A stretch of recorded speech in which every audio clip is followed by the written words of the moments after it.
Bonsoir et bienvenue dans Top Rugby. L'Union Bordeaux-Bègles a bravé les éléments pour disposer du castre olympique. On s'attendait au match piège face au CO, on était prévenus et on a failli tomber dans ce piège, mais c'est bien l'Union Bordeaux-Bègles qui a remporté cette nouvelle victoire, troisième victoire consécutive sur ce mini-bloc de 3 matchs, 14 points pris sur 15. Tout va bien pour l'UBB avant une coupure de plusieurs semaines. Et pour faire un peu le point, eh bien, j'ai le plaisir d'être avec le troisième ligne et capitaine de l'Union Bordeaux-Bègles, Mamadou Diaby. Bonsoir, merci d'être avec nous. Bonsoir, bonsoir. En plus, il nous a fait l'honneur de marquer son premier essai hier de la saison avant de venir ici dans Top Rugby. On va bien sûr revenir sur cette victoire contre le Castres Olympique. D'abord, un mot, Mamad. Donc, je l'ai dit, il n'y a pas de match pendant 3 semaines. Le prochain match, c'est le 21 du côté de La Rochelle. Beaucoup d'équipes, de clubs sont en vacances. Ce n'est pas le cas de l'Union Bordeaux-Bègles. Vous n'êtes pas en vacances?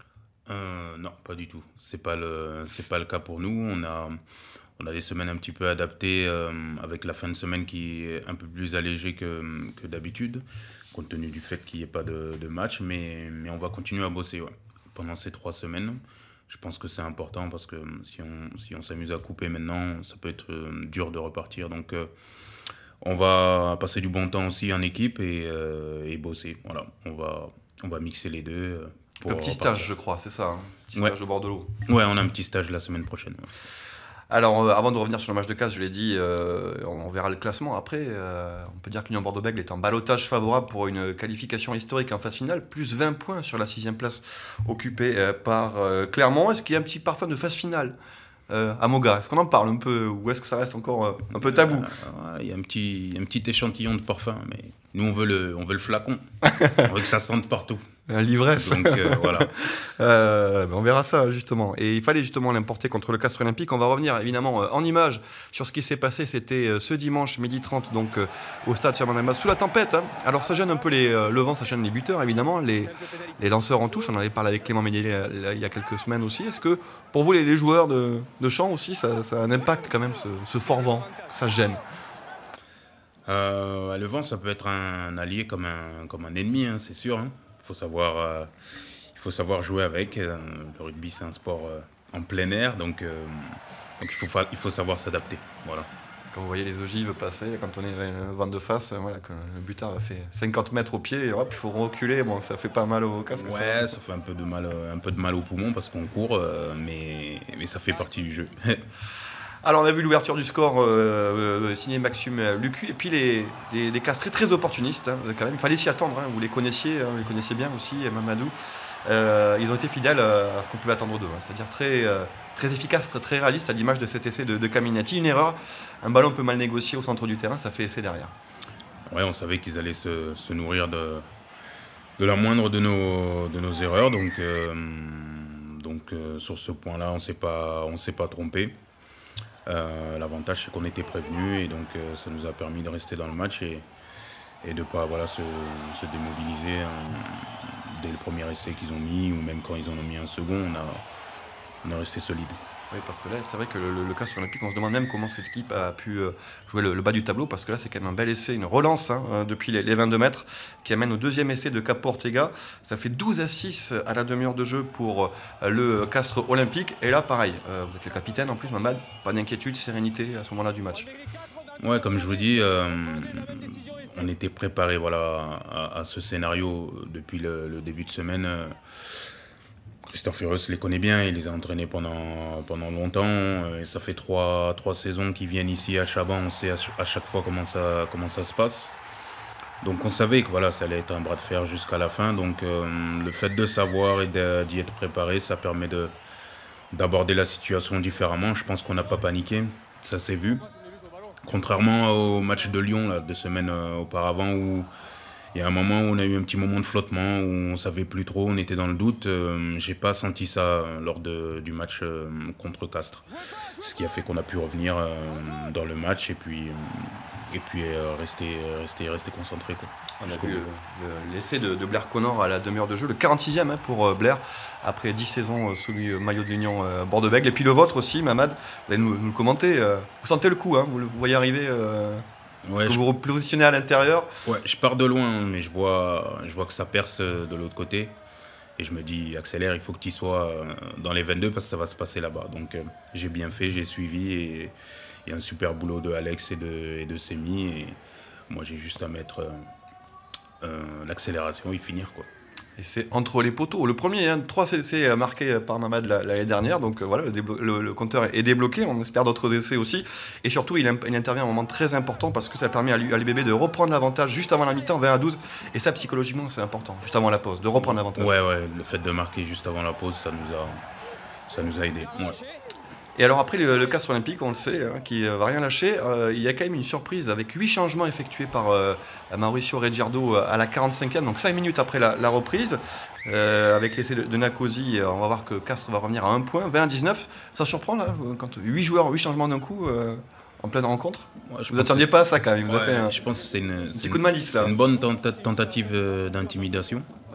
Alors c'est à la fois intimidant, mais ça galvanise. Quand tu vois 8 mecs arriver, que c'est le début de la deuxième mi-temps, tu te dis ok, ils sont chauds, ouais. Réveille-toi parce que ça peut faire mal, quoi. Donc ouais, c'était assez surprenant et ça faisait partie de leur stratégie, mais on n'a pas plié. Avec des Castrés qui vont revenir vraiment à quelques longueurs seulement. On est là à 5 minutes de la fin de la rencontre. Le pilonnage des Castrés avec l'essai de Gelon. Et on va voir derrière, donc ça va faire 26-24 parce que Cocotte va rater la transformation. Donc merci le Levant. Voilà, un petit peu de réussite aussi, il en faut pour les équipes qui tournent bien. Voilà, on voit la transformation ratée de Cocotte. Est-ce que, Mamad, c'est le match le plus difficile que vous ayez joué cette saison à domicile? Quand même. Il y a eu Lyon, mais Lyon, vous avez fait la différence dans les 10 dernières minutes, mais là, quand même, c'est accroché jusqu'au bout. Non, je pense pas que ça a été le match le plus difficile qu'on ait joué depuis le début de saison. Comme j'ai dit, voilà, on ne s'était pas imaginé d'autres scénarios que celui-ci. On savait que ça allait être dur, donc à partir de ce moment-là, on n'est pas surpris, et puis ça passe mieux. Donc je pense pas que c'était le match le plus dur. C'était un match important, bien sûr, pour bien finir ce bloc, et on l'a réussi, donc franchement, on est content. L'autre enseignement, Mamadou, c'est peut-être que c'est un match que vous auriez perdu l'année dernière. Mais là, vous le gagnez.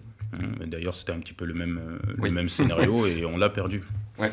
Donc tu as raison. Fin de la bête noire pour le Castres Olympique, enfin battu à Chaban-Delmas. On va voir avec les tableaux récapitulatifs tout ce qui s'est passé sur cette journée de top 14. Il s'est passé pas mal de choses. Vous voyez déjà le 49-0 du Racing contre La Rochelle. Une victoire à l'extérieur, c'est celle de Clermont à Agen. Le classement, on a beaucoup d'affiches à vous montrer. Le classement avec l'UBB, seul leader incontesté, avec déjà 8 points d'avance sur le deuxième Lyon et 20 points sur la 6e place occupée par Clermont. Le prochain match, on va en parler avec Mahamadou, c'est le déplacement à La Rochelle le samedi 21 mars, 20h45.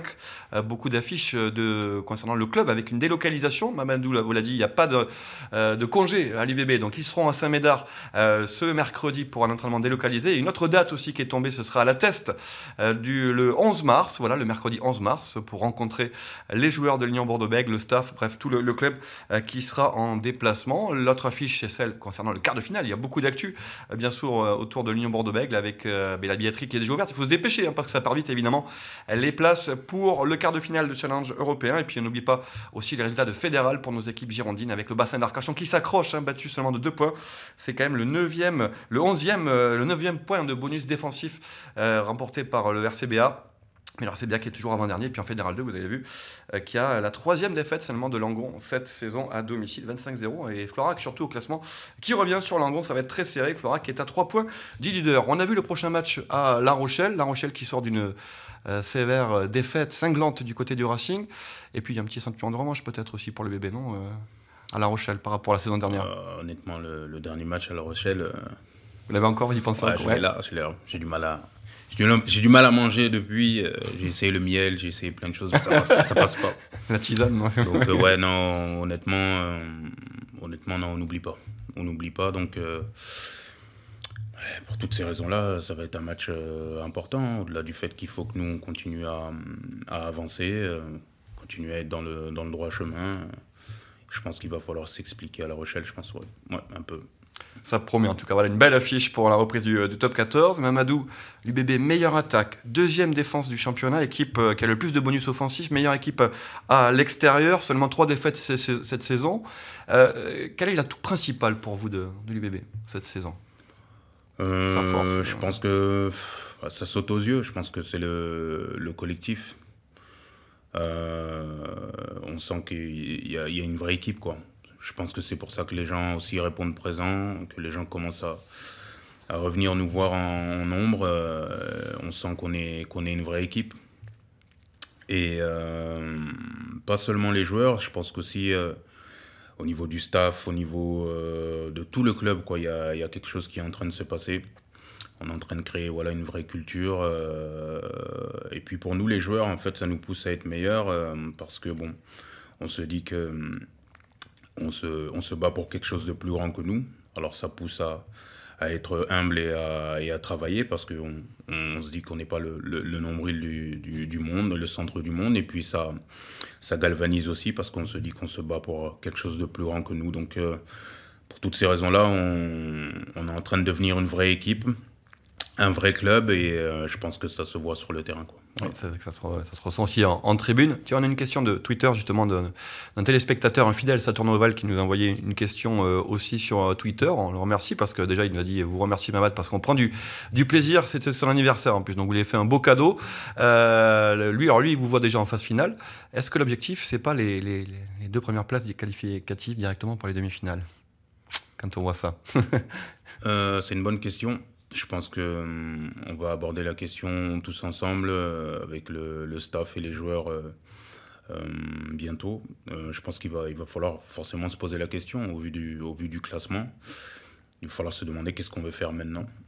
Donc on ne l'a pas encore abordé, ça va être abordé et puis il y aura les réponses à ce moment-là, quoi. D'abord, il y a le match à La Rochelle, c'est ça, si j'ai bien compris. Ouais, voilà, pour reprendre un peu sa vengeance sur les Rochelais. Personnellement, vous, Mamadou, comment vous vous sentez physiquement? Premier essai hier, vous êtes en pleine forme, vous enchaînez les matchs, 13 matchs, 12 titularisations. Quel regard vous portez sur votre saison? À titre individuel, c'est une bonne saison. J'ai vécu que des bonnes saisons là, depuis que je suis arrivé à Bordeaux et puis ça se confirme cette année. Physiquement, je suis bien, mais comme tous mes coéquipiers, hein, on travaille dur et puis ça porte ses fruits sur le terrain. Donc pour l'instant, ça va.